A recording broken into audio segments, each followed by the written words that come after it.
is Euro Japanese yen. Now Euro Japanese yen has been quite an interesting trade so far. As you can see here, we've been on a very strong downward trend. Now the market is reaching all this all-time support, all-time lows. Pretty much not all-time lows, but it's a very important support level, and the market is heading there. Now as a trader, you have to be extremely patient. You have to find your moment to enter that trade. There's no chance you want to buy that, but the only chance you have is to short it. What that means is you want to short a trend that is heading to the south, the downward trend, and this market is providing us that. So my expectation for this coming trade is to be extremely patient and wait to reach that point over there, and we're gonna sell Euro Japanese yen with a target profit around those areas of 104.183. That will give us a risk reward ratio of 2.37. all right, the number of pips that we're going to hit on that is 333.9 pips. So guys, that is a very easy trade to look forward for the coming probably 2 weeks, if that's the case, according to my projections.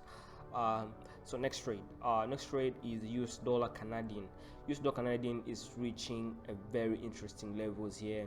We just broke through that resistance level. I've been singing and preaching on buying the US dollar. You can see clearly the dollar is still the king, having also oil as a detrimental factor to Canadian economy performance. We tend to see a very strong bias bullishness on the USD Canadian dollar, and the price is reaching this resistance turning support, and the price is trending around those areas. As you can see here, it's trying to consolidate.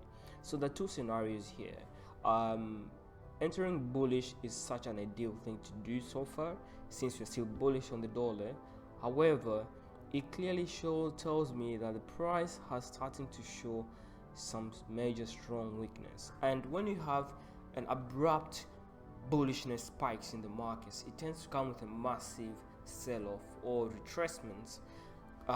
Hence my theory is going forward for USD Canadian dollar, I want to see a breakout to the downside, a pullback, and here will be an entry point for us for the USD Canadian dollar, and from there we want to ride the trade all the way down to these areas of 1.29962 with a risk reward ratio of 4.96. Now that's a very big one, guys, and you're gonna hit with 827.5 pips.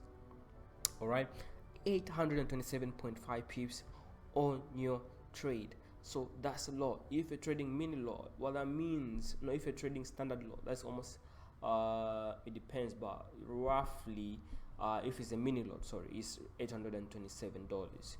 I hope to see that will be the case. Otherwise, if we're still trading on the bullish bias, I hope to see the price breaking through here, and this will be my entry point to buy the US Canadian dollar. Otherwise, guys, here also you can buy to the upside, but you just want to put a small lot size just in case of uncertainty. Uncertainty is always there, and position sizing is very important thing to consider. Next trade is Euro USD. Now guys, I'm still very bullish on the USD dollar. Do not contradict on this analysis coming. Alright, so Euro USD has reached all-time lows. This is a very strong support area, and I can clearly see the price is trying to come back up to these levels of 1.09898. This is an ideal place for me to sell, because if you go to a shorter time frame, let's say daily to 4 hours, you can clearly see this is a consolidation zone. Let's have a look. Alright, so you can see here is a consolidation zone. The price has been up and down for some time now. Look at that. Now my prediction is I want to see the price coming back to the support area, and then I'm going to look for that sell-off. Now for those cowboys out there, some traders are just cowboys, just want to take massive risk, not considering the trend following strategies, and just want to buy support. This would be an ideal strategy, an ideal time to do that kind of trade, because when you have a very strong support and you have initial buy, second buy, probably buying, another one coming. I mean, the bulls are trying to get into the market. This is a big good trade to buy. However, be very careful, because your entry point will justify the amount of profit you're going to make and amount of risk you're exposing to yourself on this trade. So anything above this particular moving average here will be an ideal entry point going forward for the Euro USD. That's my advice to you guys. Take it or leave it, but I think that would be an ideal way to enter this market. Alright, next trade will be GBP JPY. No, I'm not very interested in that one. Alright, yes, NZD US dollar. Now this is daily time frame, guys. This pretty much goes totally against the USD bias that we're having. USD bias that we have is bullish to neutral bias. Remember that one, guys. We are buying the dollar all the way through, but on this one it's quite a different case, because we have a very interesting uptrend forming in a daily time frame, and we have a very nice and sweet predictable move up and down. And this is what structural traders like to see. When you have an uptrend coming in and a very beautiful entry points and kissing points, it creates that sense of dependability on that trade. So buying this one is an interesting opportunity. However, you have to be extremely careful, because you're trading against the strength of the dollar. Hence, anyone buying, I think you could buy and just take a profit around those areas. However, on my side, I think selling around those areas would be a great ideal thing to do. So if you're going to sell around those areas, you just want to trade just right after that support line there. That will be my entry point. If I could yes, narrow it to that point. So guys, I think here will be the right entry point for the NZD US dollar, right there. You see there, just right after that support area there, and I just want to sell it all the way down to 0.55878. So you want to put a sell stop on NZD USD, and you have to wait and see. So that's, for me, I think that's an interesting lookout on NZD USD. However, if it doesn't happen, don't worry, because the price, until the price to reach this area, is going to take a lot of momentum, and when the momentum kicks in, that will be a green light for you to enter that trade and sell it all the way to those areas of 0.56 or 25, and that gives you 381.5 pips. Quick one and clean. All right, Aussie dollar USD, nothing interests me. GBP, yes, GBP USD. All right. Alright guys, this is a GBP USD trade, and we are looking to short GBP USD. I'm a trend follower. I just like trading trends, and we, our first, second, third kissing point.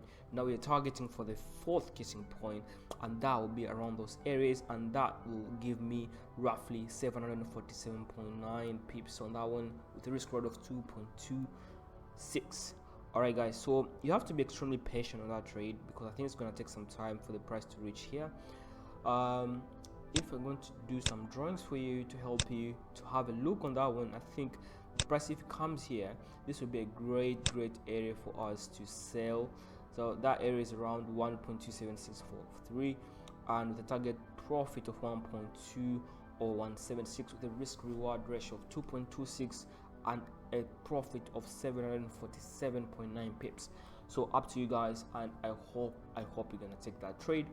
Put a sell limit on that trade, guys. Don't forget that, because sometimes you might caught up on something else and you forget to put a trade on that one. So sell limit 1.26685. That's for you guys. Let's go to the next trade. Alright, USD Japanese yen. So pretty much here is this is a very interesting trade, and it's gonna take me some time to explain to you guys, because it incorporates a lot of fundamentals. Alright, so you have a very strong dollar at the moment, and you have a very strong Japanese yen at the moment, just because of the economic depression, right? So Japanese yen is a safe haven, right? So you only have a currency pair that doesn't have a perfect equilibrium, meaning that one pair is strong, the other pair is weak. One currency is stronger, the counterpart is weaker, and when you don't have that, it creates a lot of uncertainty on that trade. So you as a trader, you want to make sure that you look for those kind of trades fundamentally, and then you go to the setups, the technical analysis, to look for setups that will give you perfect entry points and exit points. Now for this trade now, on a longer time frame, is a sell-off, right? You can clearly see the first case and second, third, fourth. So we have a very strong sell-off, very strong downtrend, and we are upon to reach that casing point. Now you as a trader, you don't trade this. No, so ask yourself a question: am I going to go with bigger lot size or a small lot size on this trade? My advice to you: go with a small lot size, because position sizing in this kind of unpredictable and equilibrium trades is such an ideal thing to do. Otherwise, you're going to incur losses. Remember, if you're trading 1% of your capital on this trade, I'll just take 0.5%, and that would be an ideal position sizing for this trade. Otherwise, guys, let's jump on to the next trade.